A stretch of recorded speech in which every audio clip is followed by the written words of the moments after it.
सुन मेरे दिल की एपिसोड नंबर 28 में क्या होगा? क्या बिलाल अब्दुल्ला और सदफ में पहली बार बहुत बड़ा झगड़ा होने वाला है? बिलाल अब्दुल्ला पर खुलेगा कौन सा राज? ये सब बताऊंगा, लेकिन सुन मेरे दिल की एपिसोड नंबर 26 और 27 में जो कुछ हुआ उसने एक बार फिर ड्रामा शायकीन को सुन कर दिया है। जी हाँ, सुन मेरे दिल ने कैसे सबको सुन कर दिया है। रिव्यू का लुत्फ लें और फिर खुद फैसला करें कि आपको हंसना है या फिर ये ड्रामा देखकर रोना है। लगता है ड्रामा मेकर्स ने हमें एकदम वेला और चवल समझ लिया है। 3 मिनट का कंटेंट दिखाते हैं और इसे रबर की तरह खींच खींच कर पूरी एपिसोड निकाल देते हैं। पहले बिलाल अब्दुल्ला और सदफ का एक लंबा सीन चलेगा, फिर बिलाल अब्दुल्ला को वो सीन फ्लैशबैक पर दिखाई देगा, फिर वही सीन बिलाल अब्दुल्ला हमशा से डिस्कस करेगा और कहेगा वो बोली, उसने कहा, वो उठी, वो बैठी, पता नहीं क्या क्या, और फिर हमशा वो सारा सीन अम्मार को सुनाएगी और फिर अम्मार साहब सदफ से वजाहत तलब करेंगे और फिर सदफ फ्लैशबैक पर चली जाएगी और बिलाल अब्दुल्ला के साथ की गई सारी बातों को फिर से याद करेगी। रही सही कसर रोने धोने के सीन पर ओएसटी पूरी कर देगा,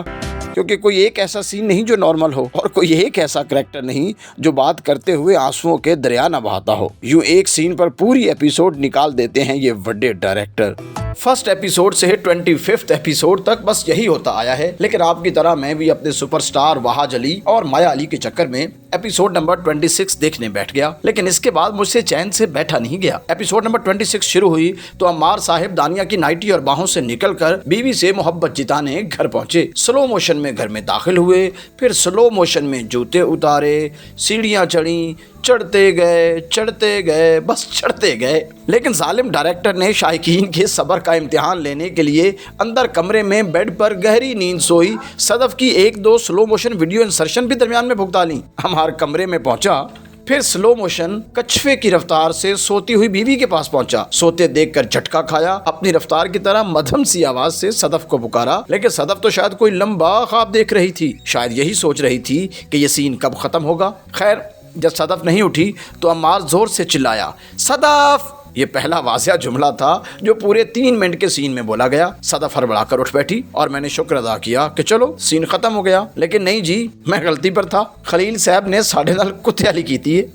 उर्दू वर्जन इसका है तो नहीं, चलो बना लेते हैं, मतलब हमारे साथ कुत्ते वाली की। बल्कि वो तो बड़े आदमी हैं, अपने किरदारों को भी कुत्ता कह दें तो उन्हें कोई रोक टोक नहीं। ये भी दिखाएंगे आपको, घबराए नहीं, थोड़ा सब्र करें। सिर्फ एक वन साइडेड लफ्ज सदफ पर मुश्तमिल 3 मिनट का सीन खत्म हुआ। दरम्यान में कोई और सीन दिखाकर राइटर और डायरेक्टर ने इसी सीन की कंटिन्यूटी दिखाई, मतलब इस सीन का तसलसल दिखाया जो 3 मिनट नहीं, 6 मिनट नहीं, 9 मिनट नहीं, बल्कि पूरे 12 मिनट का सीन था। और इसमें सिर्फ 2 लोग थे, अम्मार और सदफ, आमने सामने बैठे थे और एक दूसरे की कुत्ते वाली कर रहे थे। जी हाँ, ये बाकायदा डायलॉग्स हैं, आप भी सुनकर घबरा जाएंगे। पहले जरा पीने पिलाने की बात कर लें, क्योंकि खलील साहब के ड्रामे में शराब की बोतलों की ढक्कन ऐसे खुल रही हैं जैसे कोल्ड ड्रिंक्स पिलाई जा रही हो। इस ड्रामे में खवातीन अपने मर्दों को, दूसरों के मर्दों को शराब की बोतलें ऐसे खोल खोल कर पिला रही हैं जैसे माएँ बच्चों को सेहतमंद रखने के लिए दूध के फीडर भर भर के पिलाती हैं। पहले हमशा बिलाल अब्दुल्ला को जरा भी दुखी देखकर पूरी कोशिश करती रही कि किसी भी तरीके से वो उसे पिलाकर मदहोश करे and will take him to bed. और अब दानिया साहिबा ने बोतलों के मुंह खोल कर रख दिए हैं। पाकिस्तान और इंडिया क्या पूरी दुनिया में जब भी किसी घर में कोई मेहमान आता है तो घर वाले सबसे पहले पूछते हैं ठंडा पियेंगे या गर्म, यानी कोल्ड ड्रिंक पियेंगे या चाय या कॉफी। लेकिन 24 घंटे घर में नाइटियां पहनकर घूमने वाली दानिया दुनिया की वो वाहिद लड़की है जिसके घर मेहमान आता है तो टाई से पकड़कर सोफे पर बिठाती है और सबसे पहले पूछती है कौन सी बोतल से पैक बनाऊं जनाब। वापस आते हैं सदफ और अम्मार के सीन की तरफ। सदफ ने अम्मार का मुंह सूंघा और उसे यकदम पता चल गया कि अम्मार पीकर आया है। और मुझे अभी तक समझ नहीं आ रही, एक इतनी शरीफ लड़की जो जिंदगी भर इन महफिलों में नहीं गई, जिसने कोल्ड ड्रिंक के अलावा किसी और बोतल की शक्ल तक नहीं देखी, वो शराब की खुशबू को पहचानने में इतनी माहिर कैसी हो गई। भाई खलील साहब का लिखा हुआ किरदार है, वो जाने और उनका किरदार हम कुछ कहकर क्यों हो गुनाहगार। खैर, अम्मार का मुंह सूंघने के बाद सदफ बड़े एतमाद से बोली, पी कर आए हो? अम्मार साहब 2 हाथ आगे निकले, कहता है आजकल पी लेता हूँ, बस ऐसे ही। जहाँ पीने पिलाने की बातें खुलेआम हो रही हैं, वहीं गालियां तो गोया इस ड्रामे का जेवर है। इसी एक सीन में अम्मार ने 2 दफा साला बोला और 2 दफा साली बोला। बिलाल अब्दुल्ला के बारे में कहा, खिलाड़ी है ये साला, तुम्हारे दिल में साला बिलाल अब्दुल्ला है। फिर अपनी बीवी को कहता है, साली मैं गम से निढाल हो रहा हूँ, तुम साली चाय पी रही हो। ये क्या जुबान है भाई? पढ़े लिखे एग्जेक्टिव जॉब करने वालों की इतनी बाजारी जुबान। आगे सुनिए। सदफ कहती है, तुम कुत्ते नहीं लेकिन कुत्ते की तरह भौंकते हो। ये क्या जुमले हैं यार। खलील साहेब रहम करें इस इंडस्ट्री पर। अब ये हालिया पॉडकास्ट में हमारे ये अजीम राइटर फरमाते हैं, अगर मुझे हॉलीवुड को मिलने वाले वसाइल का 1/3 हिस्सा भी दे दिया जाए तो मैं हॉलीवुड फिल्मों से 10 गुना बेहतर फिल्म आराम से बनाकर दे दूंगा।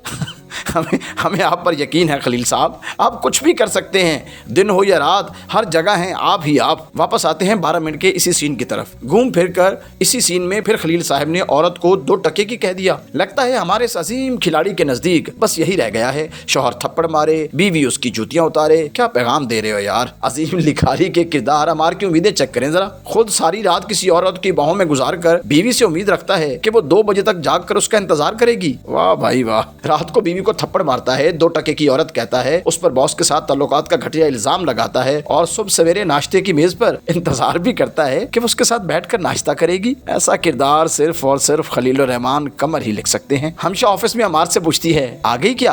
और वो कहता है, हाँ आ गई। इसके बाद दोनों ऐसे परेशान होते हैं जैसे कोई फौत हो गया हो। बैकग्राउंड म्यूजिक चल रहा है, बस चलता जा रहा है। भाई हुआ क्या है? हर मामूली बात पर इतना बड़ा रिएक्शन क्यों? सालन क्या बना है?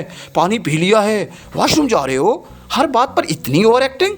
एपिसोड नंबर 27 में सदफ बिलाल अब्दुल्ला से मीटिंग करके बाहर आती है तो अमार बाहर इसकी सीट पर होता है। फिर वही ताने देता है, कितनी देर बैठी, क्या बातें हुई? अरे भाई तू रात को नशे में था, चलो था, अब तो होश में है। बीवी को मनाने की बजाय फिर वही बातें कर रहा है यार, पागल वागल है क्या? एपिसोड नंबर 27 का जो 12 मिनट का सीन था उसमें जितनी भी बातें हुई, अब वो सारी की सारी बातें दोबारा इस सीन में की जा रही है। समझ नहीं आ रही कि इस सीन को शूट क्यों किया गया है। इसको शूट करने का क्या तुक बनता है यार। और फिर ये कि इस ऑफिस में क्या कोई बंदा काम वाम नहीं करता? अमार सदफ का हाथ पकड़ता है, खींचता है, चिल्लाता है। क्यों कोई और नहीं देखता? क्यों कोई और नहीं सुनता? क्या 7 स्टार होटल में कोई कैमरा भी नहीं? तो ढाबों के बाहर भी कैमरे लगे हुए हैं यार। इस सीन के डायलॉग सुनिए और सर पीटिए। अमार कहता है, वैसे मुझे प्रॉब्लम नहीं है, शौहर की जगह बीवी भी चलेगी।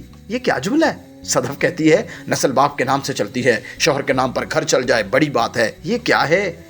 एक बीवी एक शौहर को ऐसा कह रही है। शौहर भी तो बाप बनेगा, नस्ल चलाएगा। वो किस लिए है? कोई मुझे समझाए, शायर इस शेर में क्या कहना चाह रहा है। अमार दानिया के घर पहुंचता है तो फिर वो नाइटी में है, पैक बना बना कर पिला रही है। फिर दोनों रोते हैं, खूब रोते हैं। और ये कोई पहली दफा नहीं होता, हर सीन में यही होता है। खुद भी रोते हैं और हमें भी रुलाते हैं। आइए अब देखते हैं कि किस नंबर 28 यानी एपिसोड नंबर 28 में क्या होगा। तो टीजर देखने के बाद जनाब लग ये रहा है कि माँ के समझाने पर अब सदफ लाहौर जाने से एक बार फिर इनकार कर देगी, जिस पर बिलाल अब्दुल्ला सख्त गुस्से में आएगा। लेकिन असल गुस्सा उसे उस वक्त आएगा जब उसे पता चलेगा कि अमार और सदफ में झगड़ा चल रहा है। सदफ को अमार पर एतबार नहीं है, बल्कि सदफ को अमार से प्यार ही नहीं है। हालांकि सदफ ने बिलाल अब्दुल्ला से शादी से इनकार इसी बुनियाद पर किया था कि वो अमार से मोहब्बत करती है। इस बात पर बिलाल अब्दुल्ला का दिल दुखेगा, वो सदफ से नाराज भी होगा। लेकिन साथ ही एक और सवाल उसके जहन में उभरेगा कि अगर सदफ को अमार से मोहब्बत नहीं थी तो फिर उसने शादी ही क्यों की? क्या सिर्फ बिलाल अब्दुल्ला से जान छुड़ाने के लिए उसने ये सब किया? लेकिन क्यों? वो बिलाल अब्दुल्ला से इतनी नफरत क्यों करती थी? अब बिलाल अब्दुल्ला इस बात की खोज लगाने की कोशिश करेगा और इस सारे मामले में हमशा बहुत परेशान होगी, क्योंकि सदफ का दिमाग तो हमशा ने खराब किया था ताकि सदफ को रास्ते से हटाकर वो बिलाल अब्दुल्ला से शादी कर सके। ये अलग बात कि अभी तक वो इस मकसद में कामयाब नहीं हो सकी। दूसरी तरफ सदफ की जानिब से लाहौर जाने से इनकार के बावजूद अमार दानिया के घर जाने से नहीं रुकेगा और ये झगड़ा यूं ही चलता रहेगा। सदफ अमार से खुला का मुतालबा करेगी, लेकिन कछुए की रफ्तार से जिस तरह ये ड्रामा चल रहा है, खुला की पेशरफ्त में भी अभी मजीद 4-5 एपिसोड निकल जाएंगी। ये मेरा ख्याल है। आपका क्या ख्याल है? कमेंट बॉक्स में लिख कर बताइए। अल्लाह हाफिज।